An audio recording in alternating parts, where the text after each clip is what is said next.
구약 성경은 히브리어로 되어 있고 신약 성경은 헬라어로 되어 있습니다. 헬라어에 아포칼립시스라고 하는 단어가 있습니다.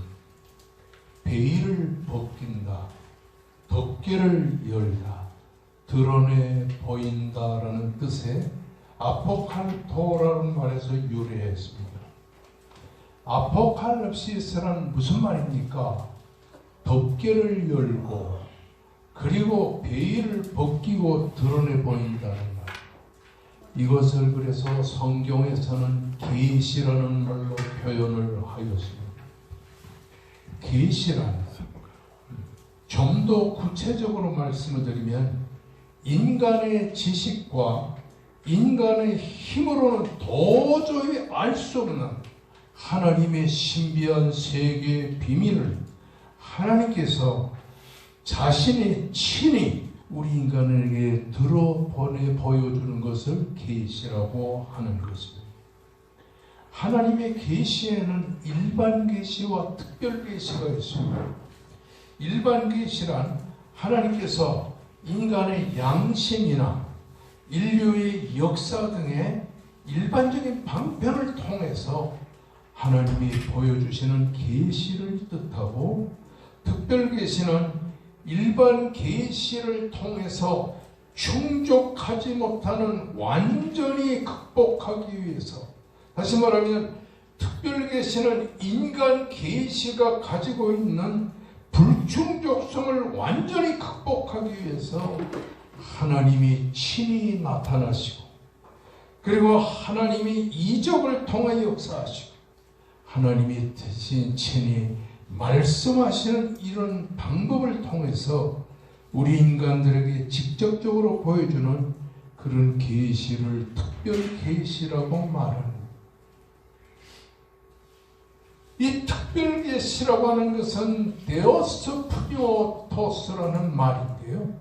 이 말은 하나님이란 단어와 그리고 숨쉰다고 하는 단어가 합성화되어서 생긴 것인데, 하나님의 입김이 씌었다, 하나님의 입김이 씌었다, 그런 뜻인 것입니다.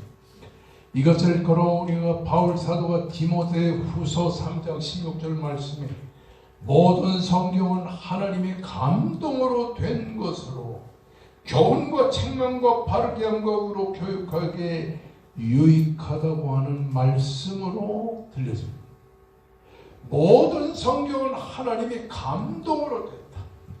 그 하나님의 감동이라고 하는 말 자체가 바로 하나님의 특별한 계시를 강조하는 이런 하나님의 성령의 특별한 감동을 우리에게 주셔서 하나님의 성령으로 우리를 감동케 하는 것을 말합니다. 아멘. 그래서 하나님의 특별 계시 중에서 특별히 하나님의 감동으로 되었다고 하는 이 말은 한마디로 하나님의 영감으로 역사하신다. 인스피레이션, 하나님의 영감으로 우리에게 역사하신다. 설교 중에 가장 중요한 게 뭐냐면 주석을 통해서 새로운 지식을 첨가하는 것이 아니고 하나님의 영감, 하나님의 인스피레이션이 우리 하나님의 말씀을 통해서 우리의 심령과 생활에 크게 감동하는 것을 말합니다. 아멘.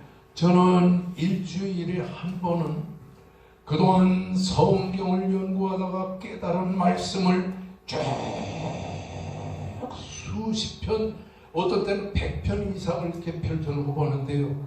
그것을 보면서 기도를 합니다. 하나님, 이 중에서 하나님의 영감에 의해서 하나님이 깨우쳐 주신 성령의 감동으로 기록된 하나님의 말씀을 주시옵소서.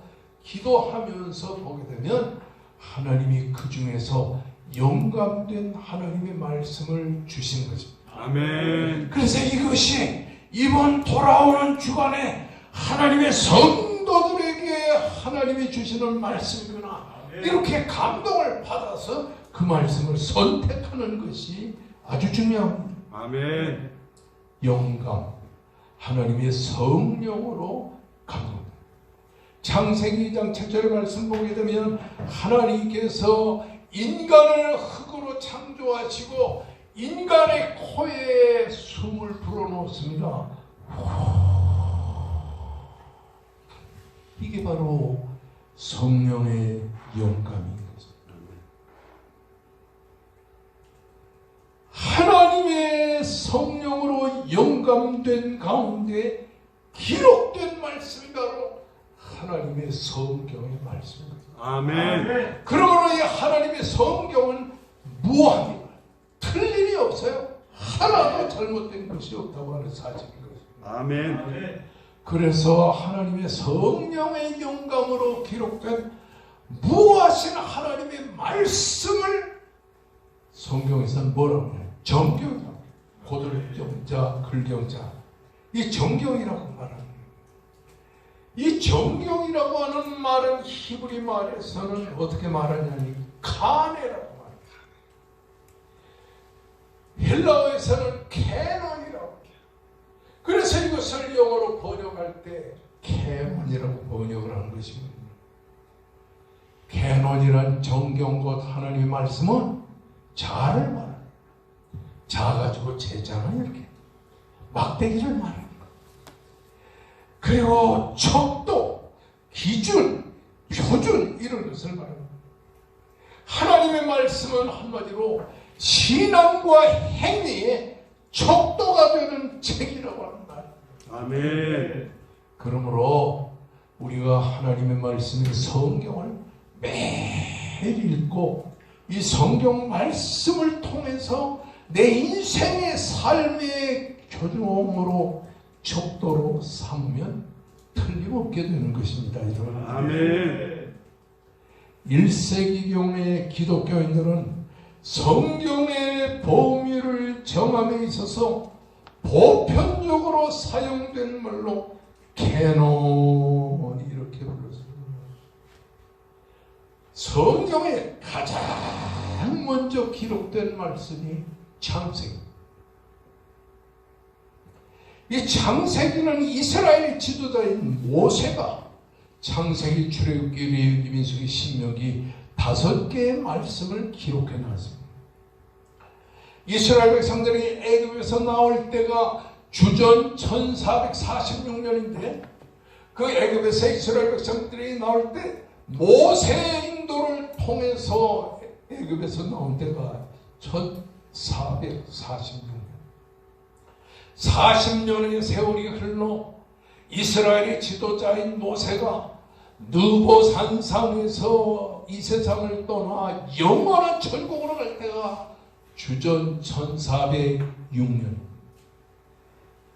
창세기는 언제 기록된지는 모르지만 1446년에서 1406년 사이에 40년 어간에 창세기, 출애굽기, 레위기, 민수기, 신명기 5개의 말씀이 기록되었다라고 생각하고 있는 것입니다.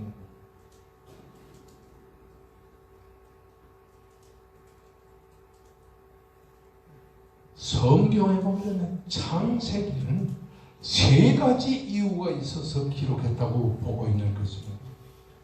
우주의 삼라만상과 인간을 창조하신 하나님만이 우리가 섬겨야 될 유일한 하나님이라는 것을 창세기가 보여줍니다. 아멘.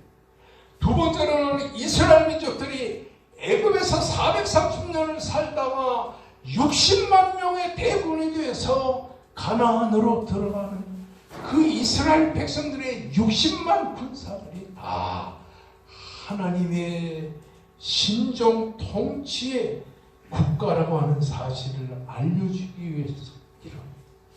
그래서 창세기에 보게 되면 이스라엘의 야곱의 12아들이 애굽으로 내려가서 430년 만에 60만 명의 이스라엘의 종족이 되는 것은 하나님께서 앞으로 이스라엘 백성들을 하나의 신정 국가로 세우겠다고 하는 하나님의 뜻을 창세기를 통해서 알려주고 있는 것입니다.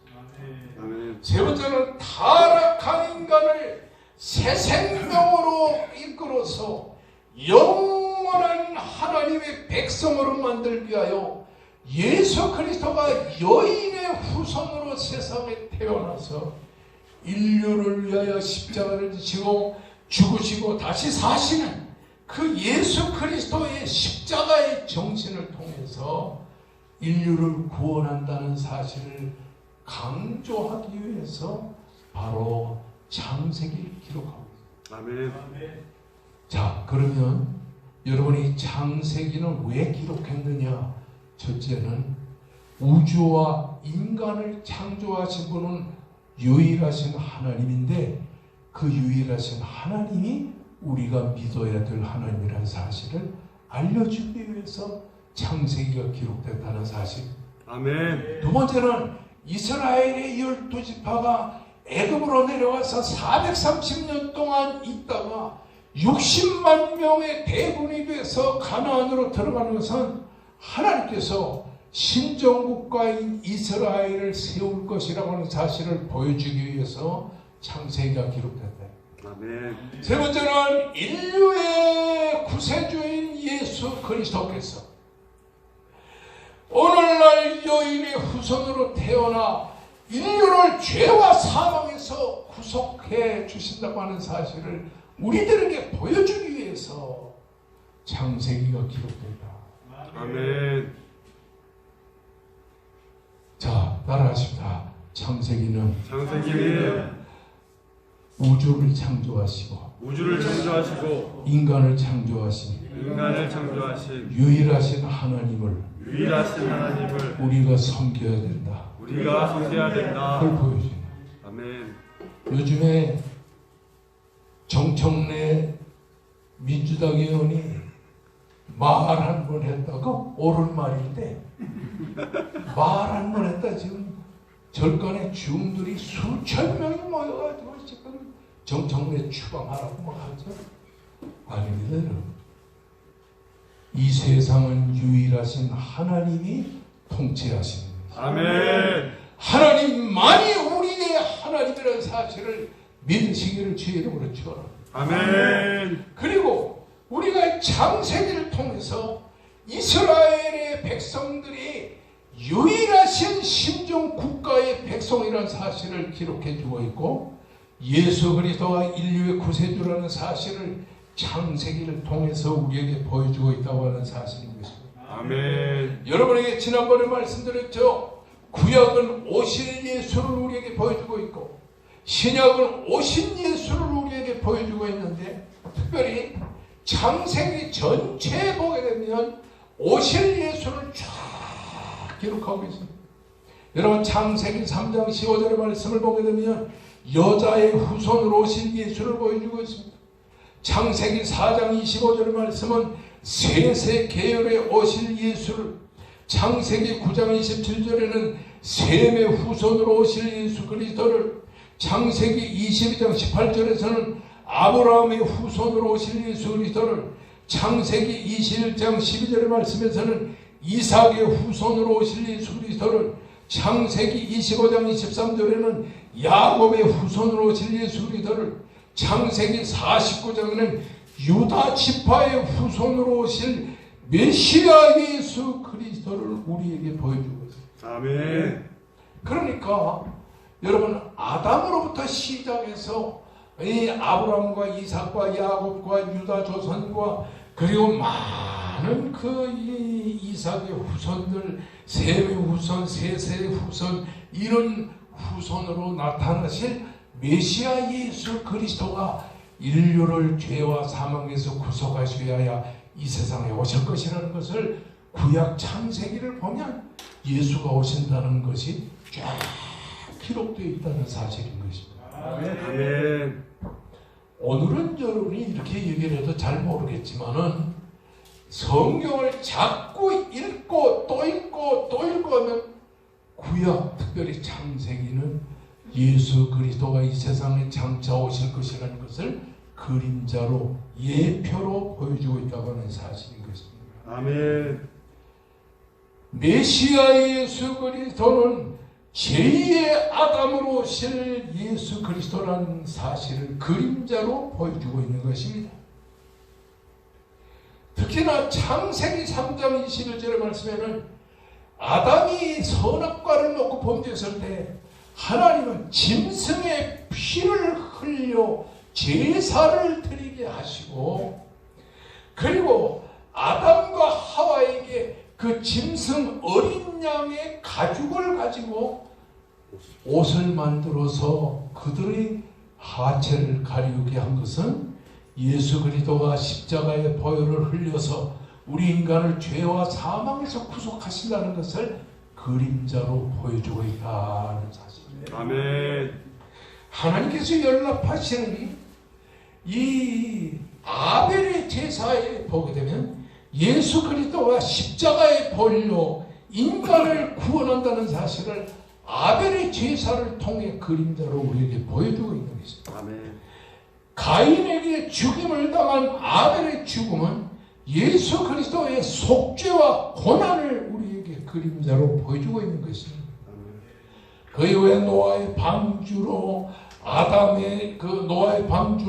노아의 8 식구가 방주를 타고서 그 풍랑 속에서 구원을 받은 것은 예수 그리스도를 통해서 구원받을 것을 우리에게 그림자로 보여주고 있고, 아멘. 창세기 9장 25절에 노아의 노래 역시 메시아의 구원 사상을 우리들에게 보여주고 있다고 하는 사실인 것입니다. 아멘. 뿐만 아니라 창세기 14절의 말씀을 보게 되면 살렘 왕 멜기세덱은 예수 그리스도가 우리의 대제사장이요, 그리고 모리아 산상에서 제물로 바쳐지는 이삭도 역시 예수 그리스도의 십자가의 죽으심을 그림자로 보여주고 있고, 야곱이 루스의 들판에서 나타난 하늘의 사닥다리는 바로 예수 그리스도가 하나님과 우리 인간의 중보 사역자가 되신다는 사실을 보여주고 있고, 아멘. 요셉이 애굽에 내려갔다가 거기서 총리 되시는 것은 예수 그리스도의 비하와 승기의 모습을 우리에게 보여주고 있고, 아멘. 유다 지파에 나타나신 왕권 역시 예수 그리스도의 왕권을 우리에게 보여주고 있는 것입니다. 아멘. 그러므로 창세기를 쭉 보면서 출애굽기의 민수기 신명기를 보면서 그냥 거기에 나타난 사건만 보는 것이 아니라 그 사건들의 배후에는 예수 그리스도가 우리를 위해 세상에 오셔서 십자가를 지시고 죽으시고 사흘 만에 다시 살아나서 우리를 죄와 사망에서 구속하실 것이라는 예수 그리스도의 오심에 대한 그림자를 우리가 창세기를 통해서 쭉 보게 된다고 하는 사실인 것입니다. 아멘. 이러한 관점에서 오늘 우리가 공부하게 되는 이 본문의 말씀, 창세기 9장에 나타난 이 본문의 말씀은 범죄한 우리 인간을 위해 하나님께서 그의 아들 예수 그리스도를 보내서 우리를 죄와 사망에서 구속하실 하나님의 사랑을 보여줍니다. 여러분, 오늘 창세기 9장 19절의 말씀을 보면 노아의 세 아들로부터 사람들이 온 땅에 퍼지느라고 했어요. 홍수 심판이 지나가고 나서 노아의 8 식구가 홍수 심판에서 구원받고 그 노아의 방주에서 나온 이후에 그 노아의 세 아들 함과 야벳 그리고 이 세 사람을 통해서 전 세계에 그 노아의 후손들이 땅에 많이 퍼져나가는 것을 우리들에게 보여주고 있다고 하는 사실인 것입니다. 여러분 따라하십시다. 노아의 세 아들로부터 사람들이 온 땅에 퍼지니라. 여기 퍼진다고 하는 말은 흩뿌린다, 흩어뿌린다라고 하는 말입니다. 노아의 세 아들인 셈과 함과 야벳의 후손들이 온 세상 구석구석에 확산되어서 인구가 급속도로 퍼져나가는 것을 강조하는 것입니다. 이렇게 노아의 후손들이 번성할 때 문제가 일어났습니다. 20절, 21절 다 같이 한번 우리 읽어봅시다. 20절, 21절 시작. 노아가 농사를 시작하여 포도나무를 심었더니 포도주를 마시고 취하여 그 장막 안에서 벌거벗은지라. 노아의 후손들이 전 세계에 퍼져나가는 그때에 노아가 농사를 지었습니다. 그래서 어떤 농사를 지었냐니 포도 농사를 지었는데 거기서 아름들이 포도가 막 나니까 그걸 갖다가 포도주를 만들었는데 노아가 그 포도주를 마시고 취하여 벌거벗고 잠을 자고 있었다는 사실인 것입니다. 여러분 창세기 9장에 보게 되면 노아의 그 방주가 아라랏산에 머물렀습니다. 그래서 아라랏산에 머물른 노아의 방주에서 노아의 8 식구가 나와서 거기서 사는데 그 아라랏산 서쪽 지방에 야산지대가 있는데 거기는 상당히 넓은 지역으로서 고대 노아의 시대로부터 시작해서 포도를 심어서 포도를 생산하는 지역으로 알려지고 있습니다. 아마 이 아르메니아, 지금의 아르메니아라는 나라의 일부분이죠. 그런데 거기에서 포도 농사를 지었던 것을 고고학적으로 증명이 되고 있는 것을 보게 되는 것입니다. 그래서 포도주를 만들어 가지고서 9장 20절은 노아가 포도주를 마시고 취하여 옷을 벗었다라고 기록하고 있습니다. 여기 기록된 포도주는 히브리어의 야인이라고 하는 말인데 일종의 발효가 된 포도주를 일컫는 것입니다. 그런데 중요한 것은 포도주라고 하는 이 단어 앞에 히브리 성경에는 관사하라는 영어의 더라는 관사가 붙어 있습니다. 이렇게 정관사 더 하가 붙어 있는 것은 노아가 이미 그 같은 포도주에 익숙해 있었던 것을 우리들에게 보여주고 있다고 하는 사실인 것입니다.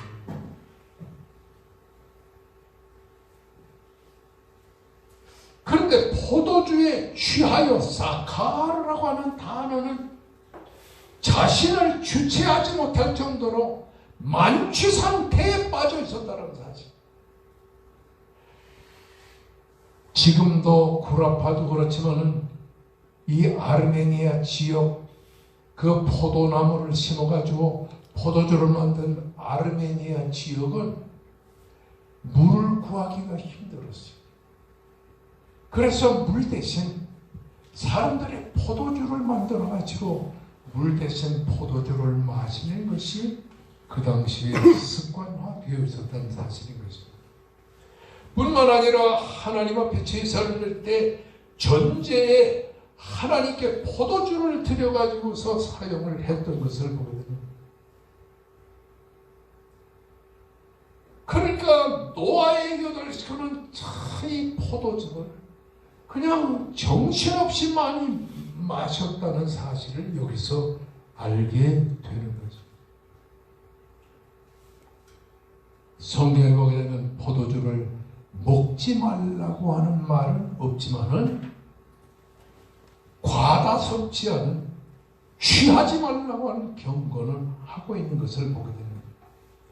잠언 23장의 말씀을 보면 29절 36절까지의 내용은 재앙이 네게 있느냐, 근심이 네게 있느냐, 분쟁이 네게 있느냐, 원망이 네게 있느냐, 까닭없는 상처가 네게 있느냐, 붉은 눈이 네게 있느냐, 술에 잠긴 자에게 있고 혼합한 술을 구하러 다니는 자에게 있느니라.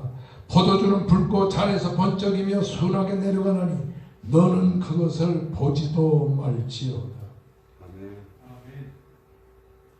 이 포도주 때문에 일어나는 여러 가지 부작 때문에 성경은 포도주를 보지도 말라, 술을 보지도 말라 그랬어요. 32절에 보면 그것이 마침내 뱀같이 물 것이요 독사같이 쏠 것이며 또 네 눈에는 괴이한 것이 보일 것이요 네 마음은 구부러진 말을 할 것이며 너는 바닷 가운데 누운 자가 될 것이요 돛대 위에 누운 자가 될 것이며 네가 스스로 말하기를 사람이 나를 때려도 나는 아프지 않고 나를 상하게 하여도 내게 감각이 없도다. 내가 언제 깰까 다시 술을 찾겠노라 하리라. 이 술에 취하게 되게 되면 뱀같이 물 것이요 독사같이 쏠 것이며 눈에는 괴이한 것이 할머니가 처녀같이 보인다. 그러니까 범죄하게 되는 것이다. 그래서 성경에는 우리가 잘 아는 에베소 5장 18절의 말씀 보면 술 취하지 말라 이는 방탕한 것이 오직 성령의 충만을 받으라 그래요. 아멘. 근데 노아는 이 포도즙을 정신없이 많이 취해서 만취 상태에서 벌거벗었다는 거예요. 여러분 여기서 벌거벗었다고 하는 말은 스스로 옷을 벗어 알몸을 드러낸 것을 일컫는 말입니다. 노아가 어떤 사람입니까? 창세기 6장 8절의 말씀 보면 노아는 하나님의 은혜를 입고 살던 사람입니다. 창세기 9장 1절의 말씀을 보게 되면 6장 9절의 말씀 보면 노아는 의인이요 완전한 사람이요 하나님과 동행하는 자요. 그리고 6장 22절 말씀 보면 하나님의 말씀을 준행하여 방주를 짓기 위해 120년 동안 순종하고 또 순종하던 이렇게 의롭고 완전하고 하나님을 동행하던 은혜 속에 충만하던 노아. 포도주 때문에 완전히 취해버렸다. 근신하라. 깨어라. 너희 대적 원수마귀가 우는 사자와 같이 돌아다니며 삼킬 자를 찾나니라. 이렇게 노아는 하나님이 구원해 주셔서 방주에서 나와 구원받은 백성이 되었지만 포도주를 마시고 하체를 드러냈어요. 여기 노아가 하체를 드러냈다는 이 에드아라는 말은 벌거벗은 것을 말합니다.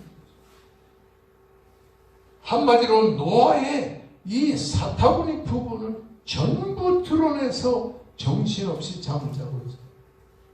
이것을 노아의 둘째 아들인 함이 보았어요. 여기 함이 봤다는 히브리 말 라라고 하는 말은 단순히 그냥 흘깃하고 지나가고 흘깃하고 지나쳐 보는 것이 아니라 아주 보고 또 보고 보고 또 보고 정신없이 응시하는 것을 강조하고 있는 것입니다. 그리고는 두 형제에게 찾아나가서 정상적인 부자지가 아니라면 아들이 아버지의 하체를 덮어주는 것이 상례인데도 불구하고 함은 아버지의 수치를 목격하고 쾌감을 느낄 정도로 충동적으로 보고 또 보고 보고 또 보고.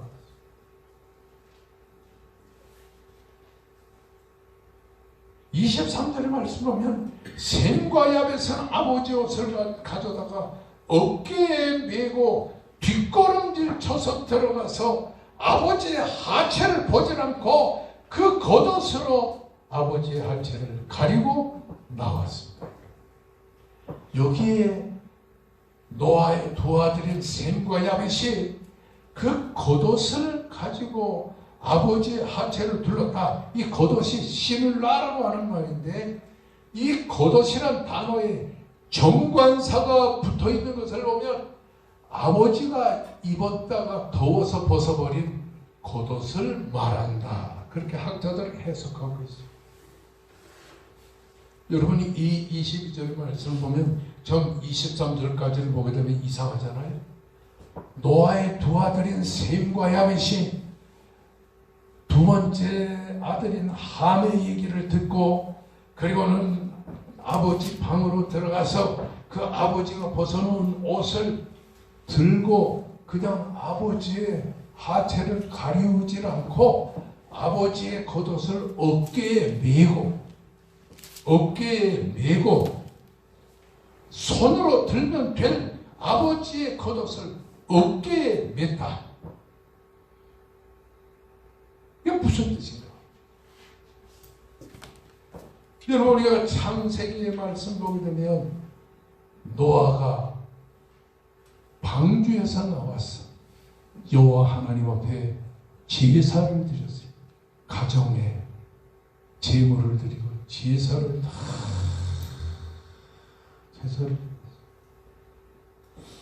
이것은 뭐냐? 족장 시대에 아버지는 가족이라고 하는 그 가문의 제사장인 것을 우리에게 말하는 거죠. 그러니까 노아가 가정을 대신해서 아버지 앞에 제단을 쌓고 아버지께 드린, 창세기 8장 20절에 제단을 쌓고 아버지께 드린 그 노아의 가정의 제사장. 여러분, 구약 성경에 보면 여기저기 다 보게 되면요, 제사장이 그 하나님의 법궤를 끌고 가지 않고 어깨에 법궤를 메고 갔어요. 이와 같이 제사장의 옷도 어깨에 걸머지고 가게 되는 거예요. 여기서 이렇게 제사장의 옷을 어깨에 맸다는 말은 노아의 두 아들인 셈과 야벳이 자기 아버지를 아버지로 생각하기도 했지만은 육신의 아버지에 더 나가서 제사장으로 인정하여 아버지의 옷을 제사장의 옷으로 보고 어깨에 걸머지고 가서 수치스러운 아버지의 그 하체를 가리웠다는 사실입니다. 아멘.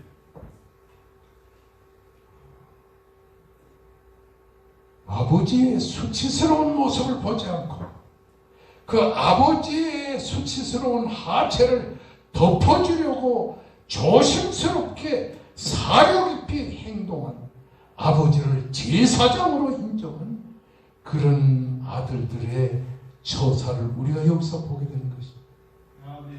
여러분도 잘 알지만 잠언 10장 12절이나 잠언 17장 9절의 말씀 보게 되면 뭐라고 그랬어요? 허물을 덮어주는 것이 사랑을 구하는 것입니다. 아멘. 함은 아버지의 허물을 나서 계속해서 얘기를 했지만 셈과 야벳은 아버지의 허물을 제사장의 옷인 아버지 옷으로 덮어두고 그리고서는 나왔어요.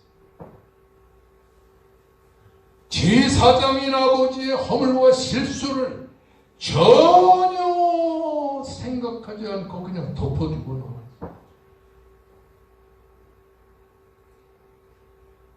그리고 셈과 야벳은 아버지의 허물을 함처럼 말하지 않았어요. 여러분, 여기서 오늘 우리가 하나님의 교회의 제사장인 목사를 볼 때 목사는 허물과 실수가 없는 존재가 아니라는 사실입니다. 하나님은 허물과 실수가 많은 세상의 사람들 중에서 하나님이 자기의 목회를 할 이 목사를 선택하셨습니다. 죄가 없는, 아무런 허물과 실수가 없는 이런 사람들로 하나님의 종을 삼지 않고 허물과 실수가 많은 이런 사람들 중에서 하나님이 목회자를 선택했어요. 그러므로 허물과 실수가 많지만 목회자는 그럼에도 불구하고 하나님이 선택하여 쓰신 하나님의 종이라고 하는 사실인 거죠. 아멘. 오늘 교회에 보게 되면 성도들 중에는 목회자의 결정과 실수와 허물을 드러내면서 낱낱이 그것을 퍼날르는 사람들이 말이죠. 우리 목사님은 이런 게 문제야. 우리 목사님은 성격이 급한 게 문제야. 아, 목사가 왜 그렇게 정치적인 얘기만 많이 해? 이러면서 목회자를 비난한 사람들 보고, 샘과 엽에서는 목회자를 비난하지 않았지. 자기 아버지를 비난하지 않았지. 아멘. 그냥 술에 취해서 옷을 벗어버리고 벌거벗은 몸으로 있었어도 그 아버지의 옷을 어깨에 걸머지고 제사장에 짊어진 복궤를 짊어지고 가지, 제사장의 옷을 어깨에 걸머지고 가서 그것을 뒤로 와서 덮어줘. 여러분, 뒤로 와서 복궤를 이렇게 내려놓고 뒤로 와서 제사장의 옷을, 제사장의 옷, 아버지 옷을 이렇게 내려놓으면 뭐가 보여요? 아버지는 보이지 않고 자기가 보여요.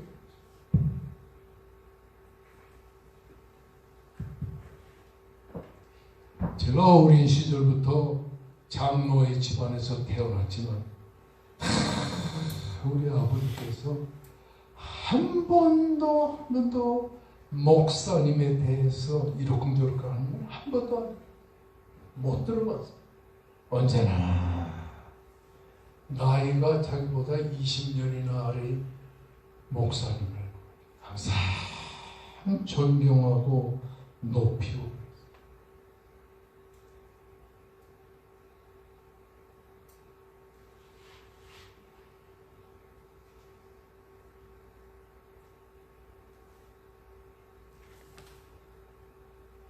손으로 들면 될 옷을 제사장의 옷으로 생각해서 우리 가정의 제사장인 아버지의 옷을 어깨에 걸머지고 뒤로 가서 아버지의 하체를 가려.